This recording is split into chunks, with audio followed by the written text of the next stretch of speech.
پر مضبوطی سے یہ وصیت فرمائی. اب یہ کہتے ہیں دیکھو اعلیٰ حضرت نے لکھا میرا دین، تو انہوں نے نیا دین نکالا تھا، میرا دین کہا. اگر میرا دین پر اعتراض ہے تو میرا جواب سن لو.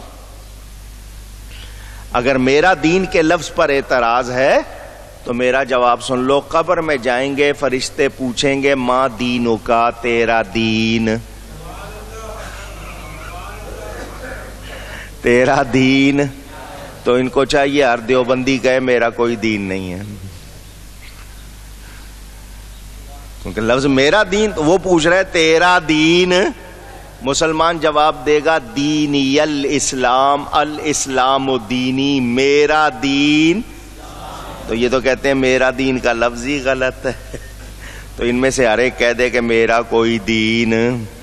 اچھا، اب میں وہ جملہ آپ کو دے رہا ہوں جس کا یہ جواب نہیں دے سکتے. سنو، کتاب کا نام ہے صحبت با اولیاء، اس میں یہ جملہ لکھا ہوا ہے.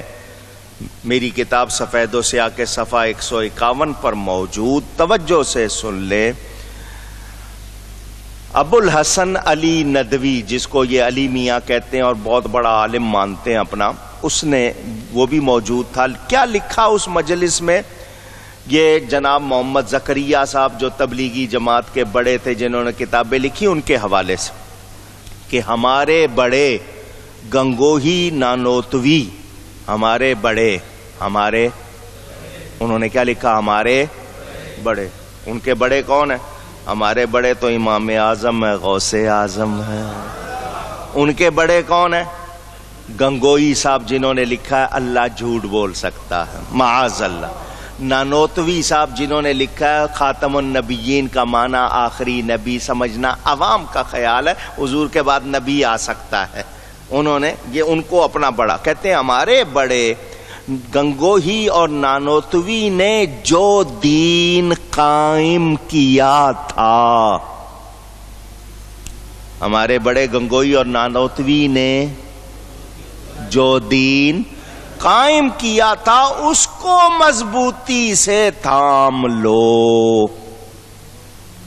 اب قاسم و رشید پیدا ہونے سے رہے، یعنی اب وہ ان جیسے پیدا نہیں ہوں گے، ان کی اتباع میں لگ. یہاں نہ کتب کا ذکر ہے نہ کچھ. انہوں نے جو دین قائم کیا تھا، تو لاؤ جواب. میں کہہ رہا ہوں وہاں تو اعلیٰ حضرت کہہ رہے ہیں میرا کتب جو میرا دین جو میری کتب سے ظاہر. تو اعلیٰ حضرت کی کتابیں نکالو اور ان میں دین کے خلاف بات دکھاؤ.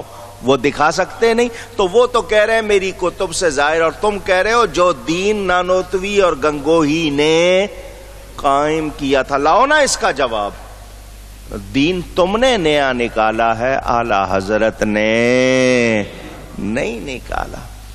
نیک اور جائز کاموں کو شرک و بدعت حرام کہنا یہ تمہارا طریقہ ہے، ہمارا. بات سمجھ میں آ رہی ہے؟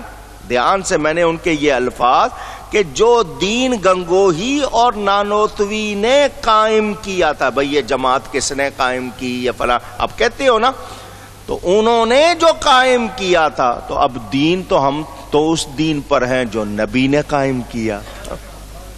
اور یہ کس کے ہیں؟ جو گنگوہی اور اونچی. لاؤ اس کا جواب. لا سکتے ہیں یہ؟ تو اعتراض کرنا بہت آسان ہے ان کے لیے. جس چیز کو چاہا شرک کہہ دیا، حرام کہہ دیا. اب جملے ان کے ذرا سن لیں، دھیان سے سن لیں. میں نے یہ اس لیے بات چھیڑی ہے کہ آپ کو پتا ہو. تذکرۃ الرشید کتاب میں ہے واللہ العظیم. واللہ العظیم کا مطلب یہ اللہ کی قسم اٹھائی جا رہی ہے، قسم کھا کر بات کر رہے ہیں کہ تھانوی کے پاؤں دھو کر پینا نجات اخروی کا سبب ہے. یعنی آخرت میں کوئی نجات پانا چاہتا ہے تو تھانوی کے پاؤں دھو کر پی لے، معاذ اللہ. ہم اللہ والوں کے پاؤں چومے تو تکلیف، کہتے تھانوی کے پاؤں دھو کر پی لو. نہیں کوئی نماز کی ضرورت نہیں، روزے کی نہیں، زکوٰۃ کی نہیں، کسی نے کی نہیں، بس تھانوی کے پاؤں دھو کے پیو اور جاؤ. سن رہے ہیں آپ؟ اور سن لیں گنگوئی صاحب کہتے ہیں میں کچھ نہیں ہوں مگر اس زمانہ میں ہدایت اور نجات موقوف ہے میرے اتباع پر. کیا مطلب؟ اگر میری پیروی نہیں کرو گے تو ہدایت اور نجات پا سکتے. موقوف ہے یعنی میرے اوپر ٹھہرا دی گئی ہے، جو میرا مانے گا وہی ہوگا نجات یافتہ، دوسرا نہیں. اور یہ بات وہ قسم سے کہہ رہے ہیں. اور تیری پیروی کریں جو کہہ رہے ہیں اللہ جھوٹ بول سکتا ہے؟ معاذ اللہ. اپنے لیے اتنے دعوے ہیں اور میں کہوں کہ غوث پاک بخشوائیں گے تو فتوے لگتے ہیں. سوچیں ذرا. یہ میں نے آپ کو تھوڑے سے ایک دو جملے دیے ہیں صرف دیکھنے کے لیے کہ ان کا حال کیا ہے. یہ صرف اعتراض کرنا جانتے ہیں، ان کے پاس کوئی حقیقت اونچی. ان لوگوں نے، اب میں ایک حوالہ اور سنا دوں آپ کو، وہ اس لیے سنا رہا ہوں تو کیا کہ آپ کو پتا ہو کہ ان لوگوں نے جو کچھ کیا اس پر ان کے اپنے فتوے بھی موجود ہیں. وہ بھی سن لیں ذرا. وہ بات بھی میں آپ کو سنا دوں تاکہ آپ کو پتا ہو. کسی کے کلام کو توڑ مروڑ کر اس کی منشا اور مقصد کے خلاف اس پر غلط الزام لگانا کھلا بہتان ہے جس کے حرام ہونے میں کسی کو کسی تردد کی گنجائش نہیں. یہ جملے ہیں ان کے مفتی محمد شفیع صاحب کے. آج یہ لوگ ہمارے خلاف یہی کام کر رہے ہیں یا نہیں کر رہے؟ پوچھ رہا ہوں. تمہارے مفتی کا فتویٰ کہ تم حرام کام کر رہے ہو، تمہارے مفتی کا فتویٰ، ہم پہ الزام لگاتے ہو. اگر ہم غلط ہیں تو بولو. ہماری تمام باتیں، جب بھی میں آپ کو ثبوت دیتا ہوں، کبھی تھانوی کا حوالہ کبھی اس کا، کہ ہماری باتیں تو ان کی کتابوں سے بھی ثابت ہیں. ہماری جن باتوں پہ فتویٰ لگاتے ہیں وہ ہم ان کی کتابوں سے سنا دیتے ہیں.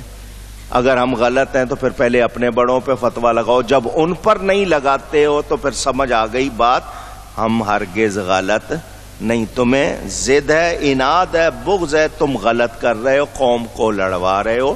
ہدایت پر آ جاؤ، نیکی پر آ جاؤ، کیونکہ حضور نے فرمایا تھا میری امت گمراہی پر جمع نہیں ہوگی.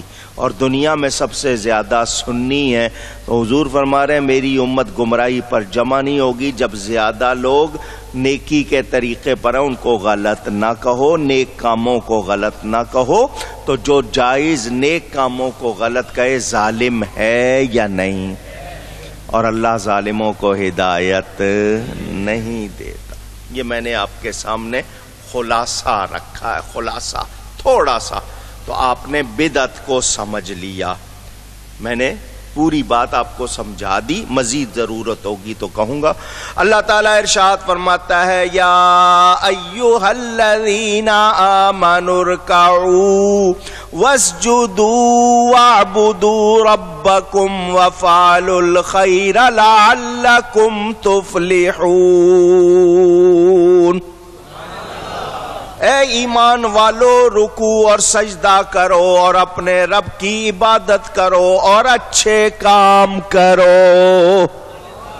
کیا کرو؟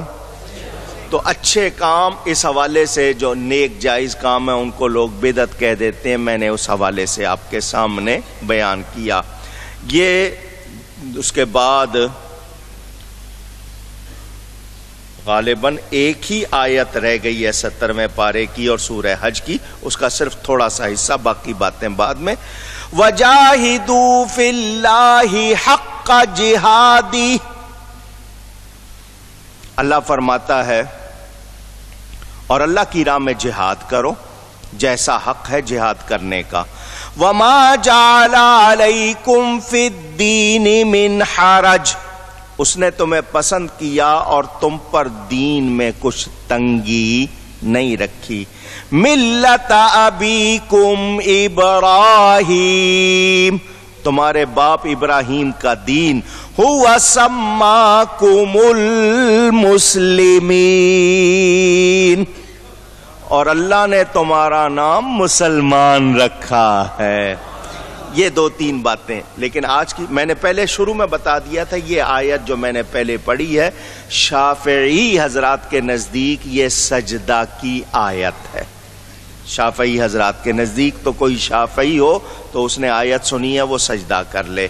ہم حنفی یہ کہتے ہیں کہ قرآن کریم میں سجدہ کا حکم رکوع کے ساتھ ہے، اگر آیا ہے تو وہاں مراد نماز والا سجدہ ہے، سجدہ تلاوت نہیں ہے. تو ہم اس آیت پر وہ سجدہ نہیں، 14 سجدے ہیں نا، تو ان میں سے یہ نہیں ہے.